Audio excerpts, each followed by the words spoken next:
Hello students, welcome back to my channel geographical studies. Map reading सिरीजमध्ये आपण मागच्या भागामध्ये पाहिलं होतं कॉन्टिनंट्स, महाद्वीप किंवा खंड याविषयी आपण आढावा घेतलेला आहे. त्याची संपूर्ण माहिती त्या व्हिडिओमध्ये तुम्हाला मिळेल.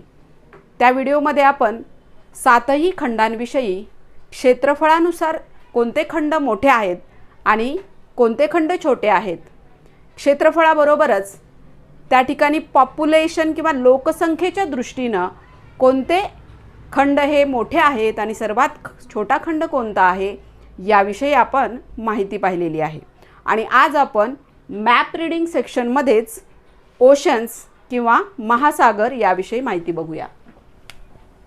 ओशन्स, महासागर.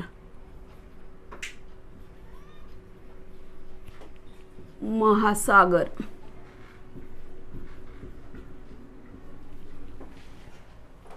तर बघा, हा जगाचा नकाशा या ठिकाणी काढण्याचा प्रयत्न केलेला आहे. परंतु या ठिकाणी जगाच्या नकाशामध्ये ज्या ज्या बाबी आहेत त्या आपल्या आजच्या व्हिडिओच्या दृष्टीने तुम्हाला सहज समजू शकतील असा तो मॅप या ठिकाणी मी ड्रॉ केलेला आहे. निश्चितच तो तुम्हाला लक्षात येत असेल.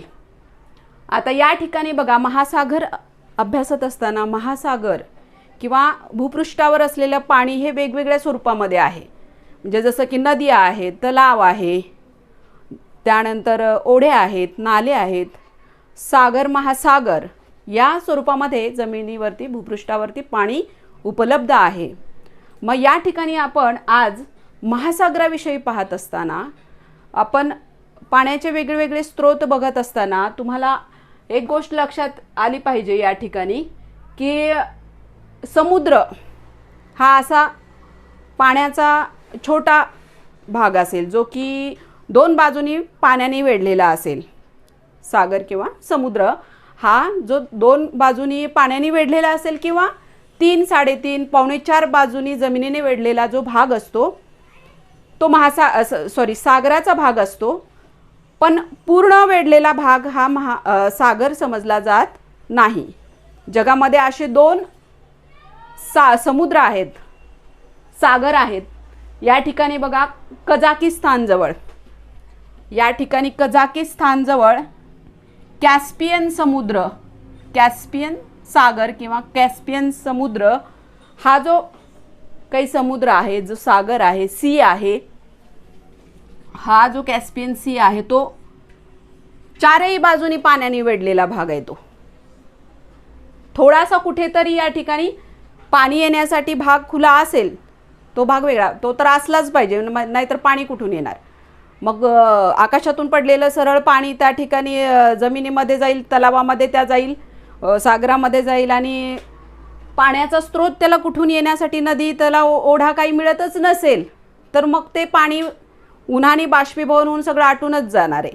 म्हणून या ठिकाणी थोडासा छोटासा कट कुठेतरी आहे तो, पण पूर्णतः जर बघितलं आपण तर तो जमिनीने वेढलेला सी आहे किंवा समुद्र आहे, कॅस्पियन समुद्र. आणि त्याचबरोबर साईडला त्याच्या काळा समुद्र, तोही तशाच पद्धतीचा आहे. पण या ठिकाणी एक गोष्ट आपण लक्षात घेतली पाहिजे की हे जगातील सर्वात मोठे, आपण याला तलाव म्हटलं पाहिजे, समुद्र किंवा सागर नव्हे. आता तलाव का म्हटलं पाहिजे, तर या ठिकाणचा जो पूर्ण पाण्याने वेढलेला भाग जो असतो त्याला आपण तलावच म्हणतो, लेक म्हणतो. वास्तविक पाहता हे लेकच आहेत, तलावच आहेत, परंतु त्याला आपण सी म्हणतो, समुद्र, सागर असं आपण त्याला म्हणतो. का म्हणतो तर त्यावेळेस त्या ठिकाणच्या लोकांनी त्या भल्या मोठ्या पाण्याचा जो साठा आहे त्या ठिकाणी उपलब्ध, भूमीचा भरपूर असा भाग पाण्याने व्यापलेला आहे, तर त्याला त्यांनी समुद्र असं नाव दिलं. पण वास्तविक पाहता तो नावाचा समुद्र आहे आणि तो खऱ्या अर्थाने कोण आहे, लेक आहे, तलाव आहे. चारही बाजूनी भूभागाने वेढलेला भाग तलावाचा असतो, सागर नव्हे. जर समजा आपण या कॅस्पियन सागराचं, समुद्राचा जर आपण विचार केला, ते जे क्षेत्र आहे तो आपण भारताशी जर तुलना केली तर साधारणतः काश्मीरपासून ते मध्य प्रदेश किंवा महाराष्ट्रापर्यंतचा जो भाग आहे तेवढा भाग त्या कॅस्पियन सागराने व्यापला असता. म्हणजे आपण भारताशी जर तुलना केली त्या ठिकाणचा क्षेत्र आणि या ठिकाणचं ह्या कॅस्पियन समुद्राचं क्षेत्र, तर म्हणजे केवढं मोठं क्षेत्र आहे. म्हणून त्या काळामध्ये त्या ठिकाणी जे लोकांनी नाव ठेवलं, जे लोकांनी त्याला सागर असं किंवा समुद्र असं त्या ठिकाणी म्हटलं, तर ते पुढे तसंच समुद्र समुद्र असं आलं. जसं की आता असं आपण जे घरामध्ये आपल्या मुलांची नावं ठेवतो, असेल काही, बाळू असेल, बाळा असेल, चिंटू असेल, पिंटू असेल, तर शेजारचे लोक पण आपल्याला तेच म्हणणार मुलाला, वेगळ्या नावाने तर बोलणार नाही. मग तसंच या ठिकाणी सुद्धा जसं एखाद्या व्यक्तीचं मुलीचं नाव समजा काय आहे, सरिता, तर तिला आपण इंग्लिशमध्ये रिवर रिवर आली असं म्हणू का? नाही. तर जे आपण तिथे लोकल जे काही नावं ठेवलेली आहेत तीच पुढे चालत गेली. समजा आपल्या या ठिकाणी गंगा, यमुना, ब्रह्मपुत्रा, कावेरी, कृष्णा, गोदावरी ह्या सगळ्या नद्यांची नावं आहेत आणि त्याला इतर देशातल्या लोकांनी सांगितलं, म्हणतील की आता आम्ही ह्याला हे नाव, गंगाला गंगा म्हणणार नाही, ब्रह्मपुत्राला ब्रह्मपुत्रा म्हणणार नाही, वेगळ्या नावाने. तर तसं होऊ शकतं का? तसं होऊ शकत नाही. आणि मग तेच या बाबतीत या ठिकाणी झालं की लोकल त्या ठिकाणच्या ज्या लोकांनी ती नावं ठेवली, तलावाच्या जे काही तलावाचं पाण्याचं क्षेत्र आहे, वास्तविक पाहता तो तलाव आहे, पण पाण्याचं भलं मोठं क्षेत्र आहे जमिनीने व्यापलेलं असतानासुद्धा त्याला त्यांनी सागर नाव दिलं. म्हणजे मला काय म्हणायचं हे तुमच्या लक्षात आलं असेल. तर या ठिकाणी हे झालं तलाव किंवा लेकच्या बाबतीमध्ये. आता आपण ओशन, महासागर बघत असताना बघा, या ठिकाणी हा पॅसिफिक, सर्वात मोठं, जगातील सर्वात मोठा महासागर कोणता आहे, तर तो आहे पॅसिफिक ओशन. पॅसिफिक हा इकडचा भाग हा जो आहे तो पॅसिफिक महासागर आहे. पॅसिफिक किंवा यालाच प्रशांत महासागर असं सुद्धा म्हणतात. प्रशांत महासागर हा प्रशांत महासागर 1 नंबरवरती येतो. प्रशांत महासागर 1 नंबरवरती आहे. जगातला सर्वात मोठा महासागर प्रशांत महासागर, पॅसिफिक महासागर. आणि हाच पॅसिफिक महासागराचा भाग इकडे सुद्धा आहे, इकडे सुद्धा आहे. हा सुद्धा पॅसिफिक महासागराचाच भाग आहे. पॅसिफिक. या ठिकाणी आपल्याला नकाशा कसा दिसतोय, फ्लॅट दिसतोय, तो असा पसरलेला आहे. पण पृथ्वी तशी नाही आहे. पृथ्वी कशी आहे आपली? पृथ्वी गोल आहे. आणि जेव्हा पृथ्वीला आपण असं 2 सेंटरमधून कट दिला आणि अशा पद्धतीनं आपण ती नकाशाच्या स्वरूपामध्ये, आपण मॅपच्या स्वरूपामध्ये तिला आपण बघतो, मग ते जे रूप आहे ते हे आहे. पण वास्तविक पाहता पृथ्वी अशी आहे. म्हणजेच या ठिकाणी असलेला जो महासागरचा भाग आहे तो कट दिल्यानंतर असा झाला. म्हणजे इकडे आपण नकाशा अभ्यासत असताना तो या पद्धतीनं, म्हणून इथे पण प्रशांत महासागर, इथं पण प्रशांत महासागर, पॅसिफिक महासागर पृथ्वीवरती जोडल्यानंतर ते असे होऊन जातात. असं आलं लक्षामध्ये? तर हा 1 नंबरवरती सर्वात मोठा महासागर. आता त्याच्यानंतर 2 नंबर हा महासागर येतो. याला अटलांटिक महासागर म्हणतो आपण. अटलांटिक, अटलांटिक महासागर सर्वात मोठ्या महासागराच्या मध्ये 2रा नंबर लागतो याचा, अटलांटिक महासागरचा. आता अटलांटिक महासागराला आणखी एक नाव आहे. याचा जर आपण आकार पाहिला नकाशामध्ये, शेप जर पाहिला, तर तो असा एस सारखा दिसतो, म्हणून त्याला एस शेप ओशन असं सुद्धा म्हटलं जातं. तसंच त्याला हिंदीमध्ये आणखी एक नाव आहे, अंध महासागर. अंध म्हणजे आंधळा महासागर असं सुद्धा ह्याला नाव आहे. 2रा 1 नंबर पॅसिफिक महासागर, नंबर 2 अटलांटिक महासागर. मोठ्या महासागरामध्ये जसं आपल्याला नकाशावर दिसत तसाच तो क्रम पण आहे बघा. इकडून डाव्या हाताला आपण पाहिलं लेफ्ट साईडला पॅसिफिक महासागर, बाजूलाच असलेला अटलांटिक महासागर 2 नंबर आणि इथं 3 नंबर हिंद महासागर, हा जो भाग आहे तो हिंद महासागर.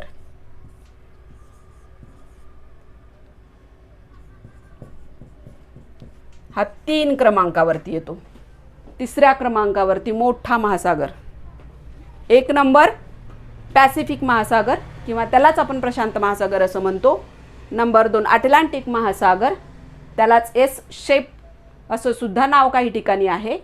यालाच अंध महासागर असं सुद्धा बऱ्याच पुस्तकांमध्ये आपल्याला त्याचा उल्लेख दिसतो.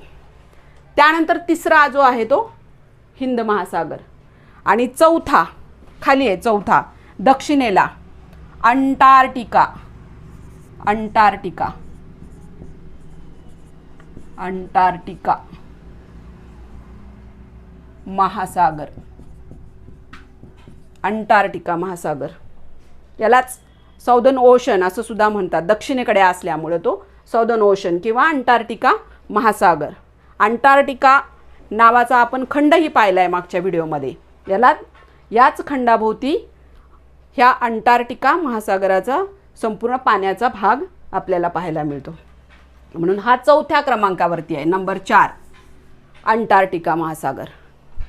1 पॅसिफिक महासागर, या ठिकाणी त्यानंतरचा जो असलेला एस शेप अटलांटिक महासागर, हिंदी महासागर, खाली अंटार्क्टिका महासागर आणि 5व्या क्रमांकावरती आता वरती आहे असलेला तो आर्टिक महासागर. Arctic ARTI Arctic Arctic ocean.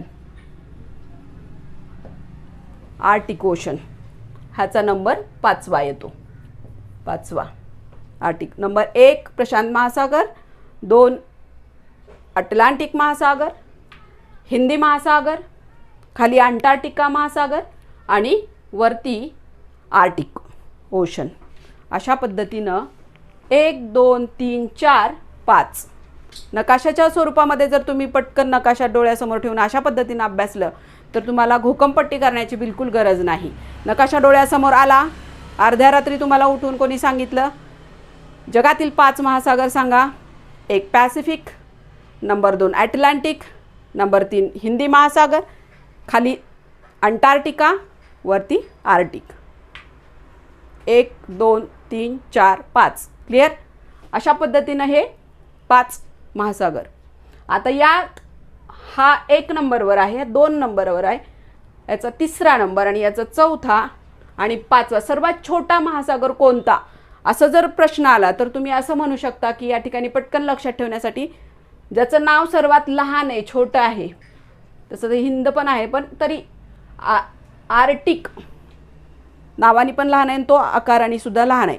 आता तुम्हाला वाटत असेल या ठिकाणी इथून ते इथपर्यंतचा जो सगळा भाग आहे तो पूर्ण आर्टिक महासागर दिसतोय आणि मग तो लहान कसा काय, असं एवढं क्षेत्र त्याचं दिसतं, तो लहान असू शकत नाही असा प्रश्न पडणं साहजिक आहे.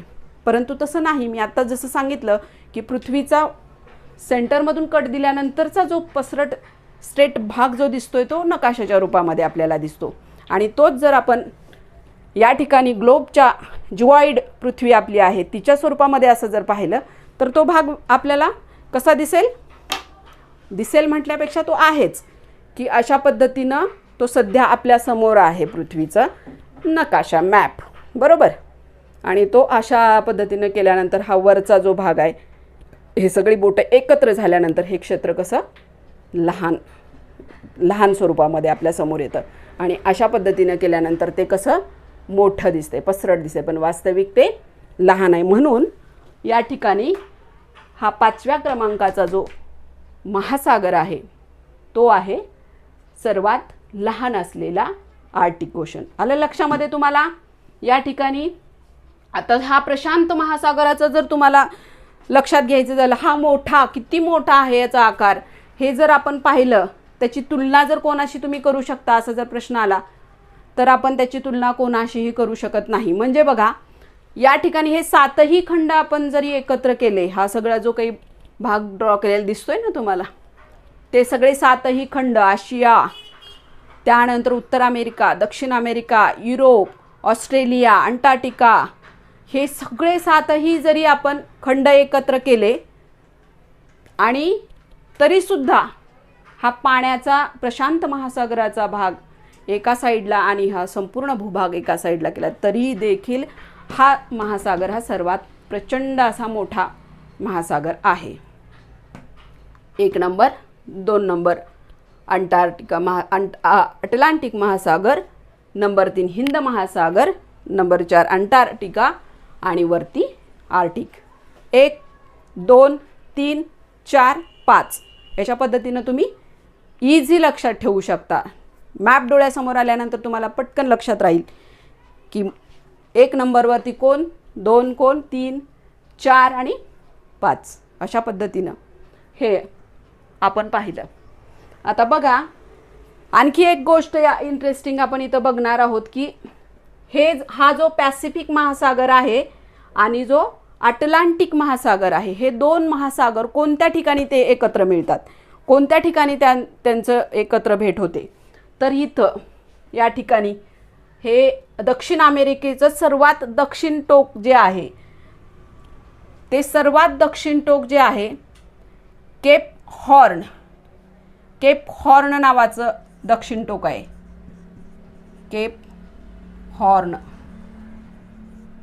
हे जे टोक आहे तर ते सर्वात दक्षिणेकडे असलेलं जे टोक आहे त्या ठिकाणी या ठिकाणावरून येणारा अटलांटिक महासागर आणि इकडून येणारा पॅसिफिक महासागर जो आहे तो या ठिकाणी दोघांची भेट होते. कुठे? Cape Horn. आणि सर्वात दक्षिणेचा आणखीन एक टोक समजलं जातं केप डियागो. केप डियागो हे सुद्धा दक्षिणेलाच आहे. केप डियागो हा जो इकडचा भाग आहे तो दक्षिण अमेरिकेचा पश्चिमेकडचा जो भाग आहे चिलीमध्ये येतं. हे या ठिकाणी चिली, हिंदीमध्ये चिली आहे किंवा हे इंग्लिशमध्ये चिली म्हणतो, हिंदीमध्ये चाय किंवा चिली हा नावाने ओळखला जाणारा प्रदेश, त्या ठिकाणचं हे दक्षिणेकडचं जे टोक आहे केप डियागो, या ठिकाणी अशा पद्धतीनं हा प्रशांत महासागर आणि अटलांटिक महासागर हे दोन्ही एकत्र येतात. आता अटलांटिक महासागर आणि हिंदी महासागर कुठे एकत्रित येतो, तर या ठिकाणी आफ्रिकेचा जो दक्षिणेकडचा भाग आहे, जो दक्षिणेकडचा भाग कोणता आहे? केप अगलहेन्स या ठिकाणी आहे बघा. केप हा एकदम दक्षिणेकडचं दक्षिण टोक केप अगलहेन्स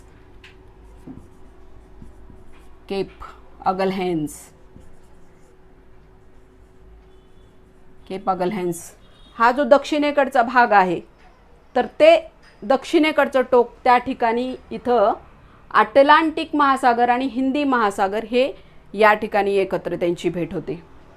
त्याचबरोबर इथं हे केप अगलहेन्स तर आहेच आहे, पण आणखी एक इथं या ठिकाणी केप आहे जे की केप ऑफ गुड होप नावाने ओळखलं जातं. हे जे दक्षिणेकडचं टोक आहे ते इथं लिहिते मी, केप ऑफ गुड होप.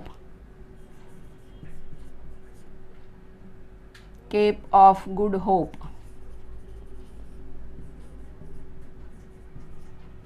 हे एक केप आहे.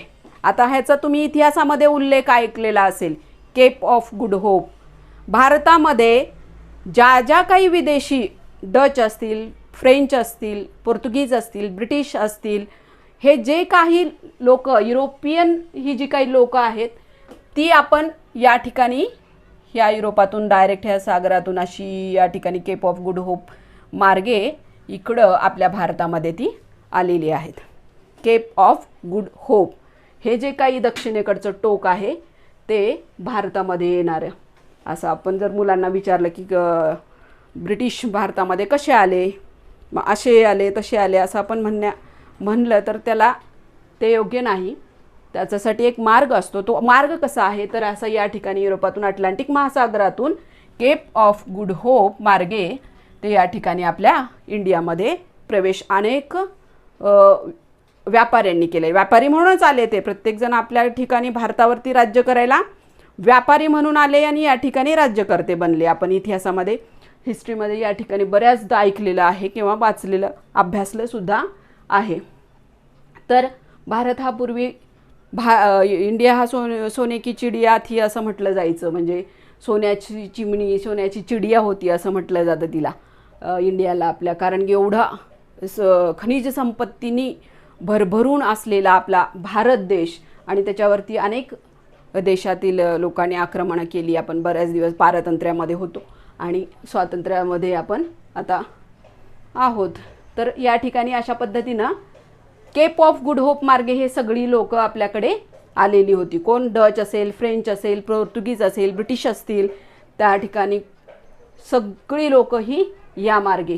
ते कोणतं होप आहे? Cape of Good Hope. ह्या दक्षिणेच्या टोकाच्या वरती इथं केप ऑफ गुड होप. अशा पद्धतीनं या केपच्या ठिकाणी हिंदी महासागर आणि अटलांटिक महासागर, केप अगरहन्स या ठिकाणी दक्षिणेला भेट होते त्यांची. हे या ठिकाणी आपण सांगू शकतो. त्यानंतरचं हिंदी महासागर पुढे कुठे कुठे भेटतो आणि काय, तर आपण पुढे त्याचे भरपूर वेगळे वेगळे कनेक्शन आहेत. अनेक ठिकाणातून अनेक वेगळे मार्ग त्याला कनेक्ट होतात. त्यामुळे तिथं असा एक असा किंवा दोन असं आपण सांगू नाही शकत की इथं या ठिकाणी ते भेटतात. तर आलं लक्षामध्ये. या ठिकाणी आज आपण काय काय काय पाहिलं? आपण तलाव, लेक कोणाला म्हणायचं, सागर कोणाला म्हणायचं आणि महासागर कोणाला म्हणायचं. त्याच पद्धतीनं आपण सर्वात मोठा महासागर, त्यानंतरचा नंबर 2, नंबर 3 आणि नंबर 4 आणि नंबर 5 असे क्रमवार 5ही महासागर पाहिले. अगोदरच्या व्हिडिओमध्ये असंच आपण कॉन्टिनेंट्स पाहिले, जसं खंड, महाद्वीप पाहिले 7, तसं हे आता 5 महासागर आपण पाहिलेले आहेत. त्या महासागरांची भेट कुठे होते? 2 कनेक्शन आपण या ठिकाणी दाखवलेले आहेत. ते तुम्हाला परीक्षेच्या दृष्टिकोनातून, कुठल्याही परीक्षेच्या दृष्टिकोनातून उपयोगी पडतील असा मी आशा करते. त्याच्यानंतर बघा, सर्वात मोठी बेट, महाद्वीप म्हणजे पाण्याने वेढलेला भूमीचा असा मोठा भाग, त्याला आपण महाद्वीप, त्याला आपण खंड असं म्हणतो. तसंच छोटासा पाण्याने वेढलेला छोटा भूभाग जो असतो त्याला आपण आयलँड किंवा त्यालाच आपण बेट असं म्हणतो. मग जगातील सर्वात मोठं नंबर 1चं बेट हे आहे ग्रीनलँड, जे कॅनडाच्या बाजूला असलेलं हे जे बेट आहे ग्रीनलँड. हे सर्वात मोठं 1 नंबरचं जे बेट आहे ते ग्रीनलँड बेट आहे. या ठिकाणी आपल्याला लक्षात येते बघा, हा पूर्ण या ठिकाणी पाण्याने वेढलेला जो भाग आहे आणि त्या ठिकाणी आपल्याला तो भूमीचा भाग दिसतो. ते बेट म्हणजे जगातील सर्वात बेटांपेक्षा सर्वात मोठं 1 नंबरचं ते बेट आहे. तर त्या ठिकाणची जी डेन्मार्क आहे, डेन्मार्कचं या ठिकाणी आपल्याला वर्चस्व असलेलं दिसतंय. जसं की